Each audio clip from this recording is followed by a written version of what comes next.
Shadow Slave by Guiltythree. Chapter 49, Natural Element. For a few minutes, Sunny simply lay on the ground, letting the rain hit his face. From time to time, a bolt of lightning arced through the skies, drowning everything in blinding light. Other than that, it was almost completely dark. If not for his attribute, he would have had trouble discerning the shapes of Nephi's and Cassie, who were resting nearby. After some time, however, a feeling of uneasiness entered his mind.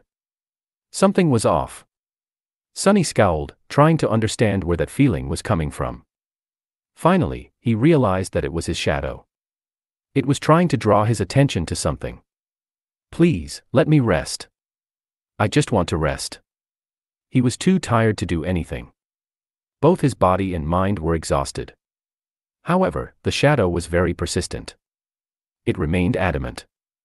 In the end, Sunny moaned and rolled over on his stomach, then slowly stood up. Nephi's turned her head and looked at him. "What is it?" He grimaced. "I don't know yet. Something feels wrong." Cassie shivered and got closer to Neph. Following his shadow's warning, Sunny looked around, trying to find any sign of danger in their surroundings. Even with his vision, he couldn't see anything out of place. The upper part of the cliffs was well above the stormy sea, forming a small island. Its surface was rugged and uneven, with several protruding ridges breaking the line of sight. There was a large space between their group and the nearest ridge. That space was littered, seemingly at random, with piles of dirt and tall boulders. Nephi's got up and summoned her sword. "Do you see anything?" Sunny frowned. "Not really." At that moment, another lightning flashed, briefly illuminating the small island. His eyes widened. The tall boulders surrounding them were massive and irregularly shaped. They were black in color and motionless, that's why Sunny had not recognized them for what they were at first glance. All around them, scavengers were silently lying on the ground. Sunny froze, suddenly consumed by terror. The hairs on the back of his neck bristled and stood up on ends. 1, 2, 3, he lost count because of panic and gritted his teeth. 7, no, 8 of them. It seemed the 3 humans were not the only ones who thought of taking shelter from the dark sea on these cliffs. He trembled. These cliffs were a death trap. Noticing something on his face, Nephi's tensed. "Sunny." He slowly turned his head to her and whispered, "Don't speak. Don't move. Just stay where you are." She followed his instructions without asking for the reason. However, a silent question appeared on her face. Cassie did the same. Sunny closed his eyes and breathed in, trying to calm his panicking mind down. There were no hopeless situations. Every problem had a solution. He just had to think of one. The scavengers did not attack yet. Maybe they were asleep or patiently waiting out the storm, trying not to move in fear of attracting more terrifying monsters. Maybe they simply did not notice the humans. After all, it was unknown how well these creatures could see. Were they able to see in the dark? Probably not, or at least not as well as he could. There was still hope. Sunny opened his eyes and looked at the small island again. But this time, his perspective was different. He saw the deep darkness, the clamor of the storm that drowned out most of the sounds, the large distance between the scavenger. This was his territory. It was perfectly suited for a murderous shadow. Didn't he dream of becoming a silent assassin? Well, here was his chance. He just had to execute each step perfectly, crawl through the darkness, strike without alerting the enemy, kill each of them with one precise blow. Rinse and repeat. He already knew their strengths and weaknesses, all that was left was to put that knowledge to practice. And even if he makes a mistake, there were other means to fall back onto. Echo and Nephi's could do their part if he were to land himself in danger. Yes, that could work. It had to. Sunny looked at Changing Star and Cassie. "I'll take care of this." Before they could react, he seemed to dissolve into the shadows. Under the cover of darkness, Sunny sneaked forward. His steps were soft and measured, his breathing controlled. He quickly determined the optimal order of attack to minimize the chance of being discovered and proceeded to the first target, a hulking scavenger that was the furthest away from the pack. Hidden in the shadows, Sunny suddenly felt calm and focused. He felt as though he was finally in his natural element. As the looming silhouette of the scavenger approached, he slowed down and circled around his target. The monster did not move, oblivious to the lurking threat that was drawing closer with each second. Sonny held his breath and prepared to attack. He only had one chance. Do it right. With that thought, he silently lunged forward. One step, two. Sonny jumped and easily landed on the monster's carapace. The azure blade was already in his hand, its steel dark. A moment later, it plunged into the weak point on the scavenger's back, piercing the chitin and destroying its brain. The quiet crack of the breaking carapace was quickly washed away by the rain. It was done. Sonny felt a sense of triumph appear in his heart and quickly suppressed it. This wasn't the right time to celebrate. 7 targets were still waiting for him in the darkness. He retrieved his sword and jumped down from the scavenger's corpse. Then, Sonny frowned. Why was the spell silent? It didn't announce his kill, nor the absorption of the shadow fragments. Feeling his skin crawl, Sonny turned around and looked at the scavenger. At first, he was afraid that the beast was still alive, but that wasn't the case. It was as dead as could be. However, on closer inspection, Sonny noticed something that he had missed before. And when he did, his face paled. Chapter 50, Death Trap. The scavenger was dead. However, it wasn't Sonny's blade that killed it. While circling the target, he was focused on staying unnoticed and not alerting the enemy to his presence before reaching the optimal position for an attack. After that, he only saw the monster's back. That's why he didn't notice the terrible wound that ran from the top of the creature's torso to its segmented legs, obscured by the rain. The unbreakable carapace was cut open like a tin can. The scavenger's flesh and mangled organs could be easily seen through the large gap, oozing azure blood. It streamed down only to be washed away by the storm. Sonny gulped. He might have felt awkward about performing a perfect ambush on a long-dead monster if not for the fear of whatever had killed it in the first place. Looking around, he hesitated and summoned the azure blade back, then wrapped himself in the shadow. The small island was silent except for the howling of the wind. The rain was still falling down, forming a constant veil that hid away all details and distant objects. A rare flash of lightning sometimes flooded this bleak world with stark whiteness. Then, a thunderclap would come, making the skies tremble. With cold fright settling deep into his bones, Sonny cautiously moved to the next scavenger. He could tell from some distance that it was also dead, but had to come closer and make sure. Indeed, he was right, the creature was almost severed in half by the unknown assailant. Its wet innards were lying on the ground in a messy pile. The darkness had long ago stopped being comforting, becoming terrifying and oppressive instead. Sonny shivered. By the time he checked on all 8 monsters and confirmed that they were all dead, he was nauseous and scared out of his wits. When Sonny had first realized that the black shapes were, in fact, scavengers, he thought that the situation was as bad as it could get. Now, he wasn't sure anymore. In fact, he was pretty convinced that things went from bad to worse. Standing near the last scavenger, Sonny observed his surroundings and thought about returning to Neff and Cassie. Maybe the terrifying killer had already left the island. They could just hide and hope for the best. He wouldn't be alone, at least. However, not knowing what kind of danger was hiding in the darkness would drive him insane long before the morning came. Plus, with his fated attribute, hoping for the best was a fool's errand. That's why, although his body was covered in cold sweat, Sonny gritted his teeth and slowly walked toward the ridge that was obscuring the rest of the island from him. Coming close, he started climbing, trying to be as quiet as possible. The ridge wasn't very high, so he was able to scale it without much effort. Sticking close to the rocks, he raised his head and looked down. Then, he immediately wanted to let go and fall to the ground. Right beneath him, just a few meters away, a dark silhouette was outlined against the rocks. It was much larger than the scavengers, with jagged spikes growing out of its thick carapace. Its chitin was black and crimson, like an ancient armor splattered with fresh blood. Instead of pincers, 2 terrifying bone scythes were protruding from the joints of its arms. Each one was long and sharp enough to split a scavenger in 2. Sonny froze, afraid to move. He even stopped breathing. So that's the killer. It was one of those monsters that they had seen retrieving the transcendent soul shards from the giant shark's carcass, or another of their kind. He remembered how the two creatures had cut through the horde of scavengers, killing or throwing aside any beast that got in their way. Slaughtering just 7 of them would not pose a problem for something that deadly. Not to mention getting rid of 3 sleepers.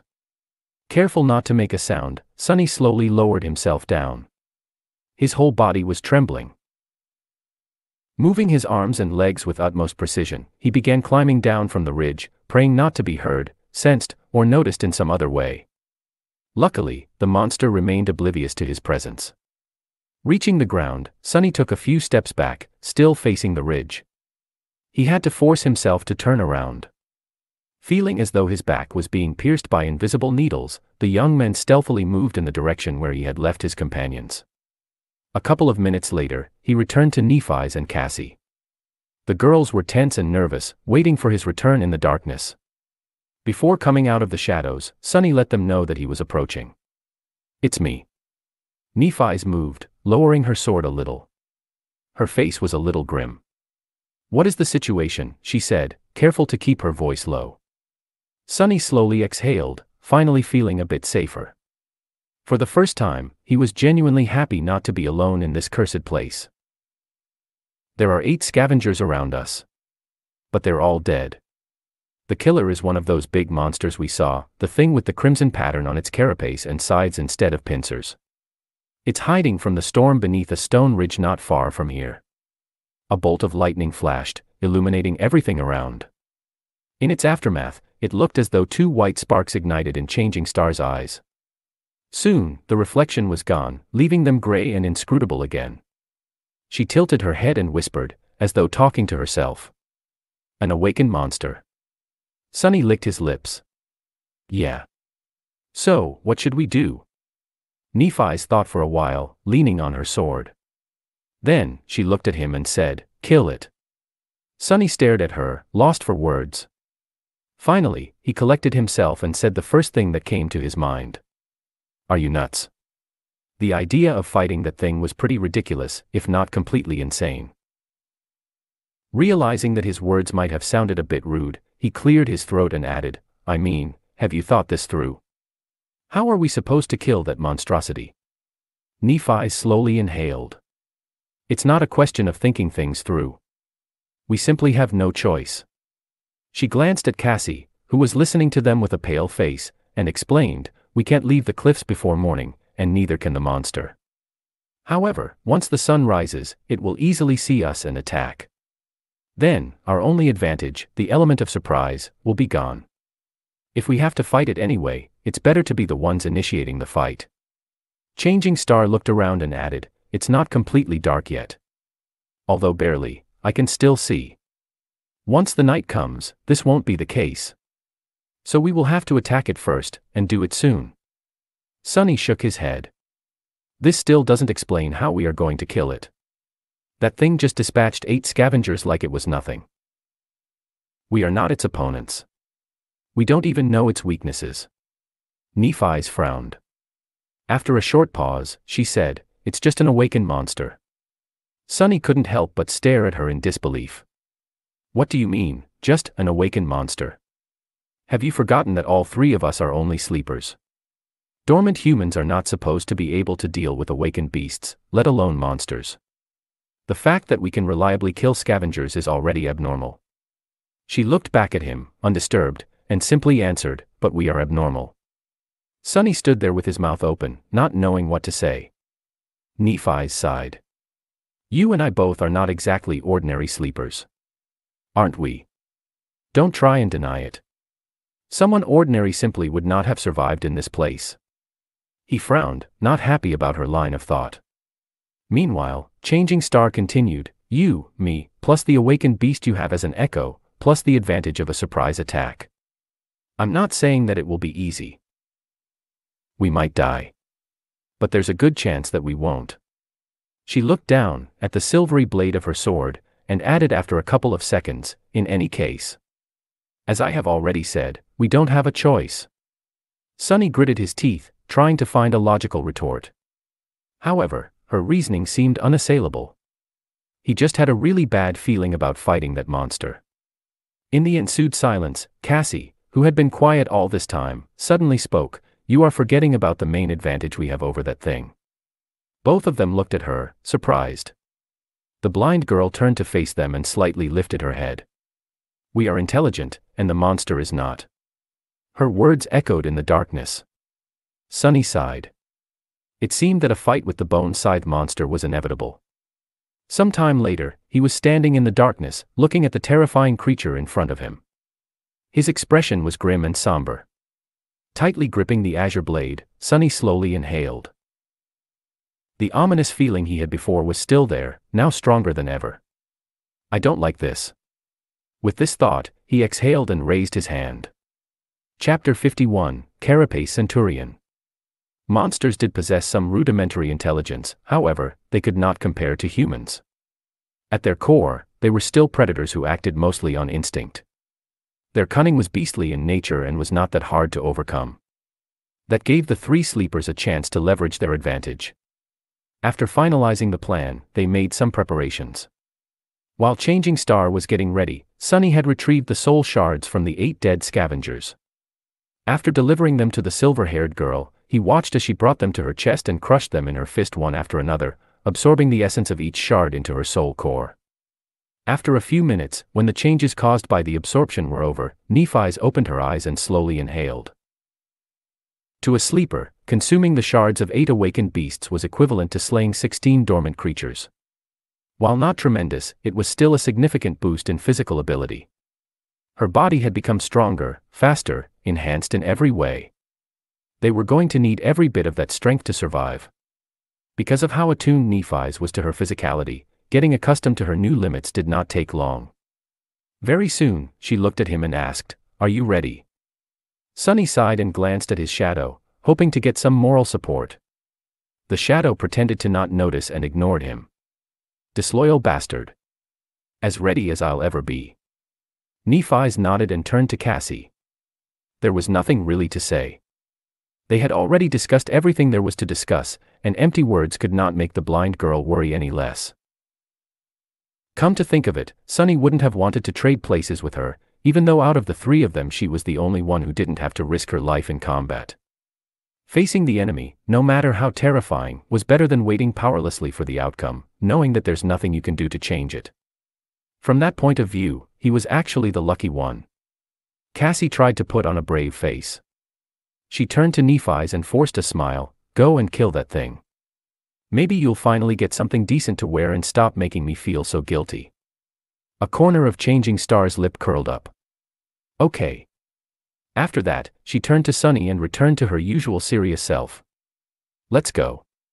A few minutes later, he was standing on top of the rocky ridge, looking down at the deadly monster. The shadow was wrapped around his body, enhancing Sunny's physical abilities. Their plan was pretty solid and had a high chance of working.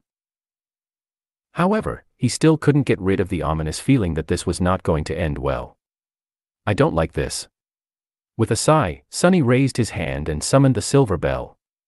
Then, he lightly shook it, causing the clear melodic ringing to resound amidst the storm. Immediately, the monster below moved, turning its massive torso around and looking for the source of the sudden noise. As he saw Sunny, a mad crimson flame ignited in its eyes. However, Sunny did not see any of this, because he was already facing the other way. As soon as the bell rang, he turned around and jumped down from the ridge without a second of hesitation. The ridge wasn't very tall, but there was still a considerable distance to the ground. Sunny hit the rocks hard and rolled, trying to disperse the force of the impact. As soon as he got back to his feet, he ran, trying to get as far away as possible. A moment later, the ridge exploded behind his back. The monster simply crashed into it with its hulking body, breaking through the layers of rocks as though they were paper. Simultaneously, there was a flash of lightning and a thunderclap, drowning the loud rumble of the falling debris. The creature locked onto retreating Sunny and lunged forward, trying to pierce his body with one of its scythes. Shards of rock were flowing like a torrent from its spiked carapace. Luckily, Sunny was already far enough. Without slowing down, he lowered his body, ran for several more meters, and then turned around. The picture of the monster, who was more than 3 meters tall, rushing at him like a speeding train was enough to make any person falter. However, Sunny stood his ground, raising the azure blade above his head. After all, he was the bait. Half a dozen meters away from him, the monster finally reached their trap. Almost unnoticeable in the darkness and the pouring rain, the golden rope was strung between two massive boulders at the height of the creature's leg joints. Earlier, Sonny had lowered his body to run beneath it. Overwhelmed by bloodlust, the monster did not notice the tautly drawn rope and ran into it at full speed. If it was a normal rope, it would, without a doubt, immediately snap. However, the golden rope was a memory, and being incredibly sturdy was one of its attributes. The rocks it was tied to, unfortunately, were quite mundane. They shattered almost immediately. But the damage was already done. With its front legs suddenly jerked backward, the Scythe Slayer lost its balance and crashed into the ground face first, sliding forward on wet stone and leaving behind a shallow trench. Sonny jumped away. The monster was unperturbed. Almost immediately, two bone sides pierced the ground, jerking its massive body to a stop. In the next moment, unexpectedly swift and nimble for its size, it was already beginning to rise. If it was allowed to stand up, their fates would be sealed. Fortunately, Sonny's echo was faster. The moment the monster fell, it stopped pretending to be one of the dead scavengers, got up and dashed forward. Just as their enemy was about to rise, it jumped on its carapace from behind, pinning the creature down with its weight, and locked its pincers on the creature's arms just beneath the point where the bone scythes began. Despite the fact that the echo was wounded by the spikes growing from the monster's carapace, it succeeded in immobilizing it, at least for a second. A second was enough. As though out of nowhere, Nephi's, who was lying in ambush, appeared in front of the monster. Darting between its terrifying scythes, she leaned forward and delivered a devastating thrust with her long sword, putting her whole weight behind it. They didn't know if the awakened monster had the same weak spot on its back as its lesser relatives, the scavengers, had. However, there was no reason to assume that there was no gap between its carapace and torso armor. It was a mechanical issue. Anything that had to be flexible could not be too rigid. The tip of Changing Star's sword plunged into the narrow gap. Then, the sword disappeared into the monster's body, penetrating so deep that its hilt ended up brushing against the chitin. Hell yes. Sonny thought, triumphant. However, in the next second, his expression dimmed. Because the creature didn't even seem to notice the wound that was supposed to be, if not fatal, then at least heavily debilitating. Straining its body a little, it suddenly twisted, throwing the echo off its carapace, and rose to its feet.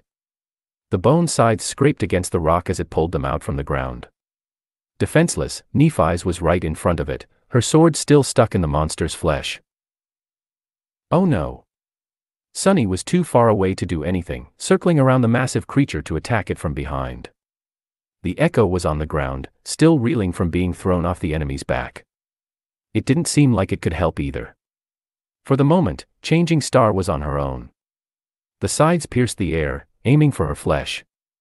At the last moment, however, a pair of pincers locked one of them into an iron grip.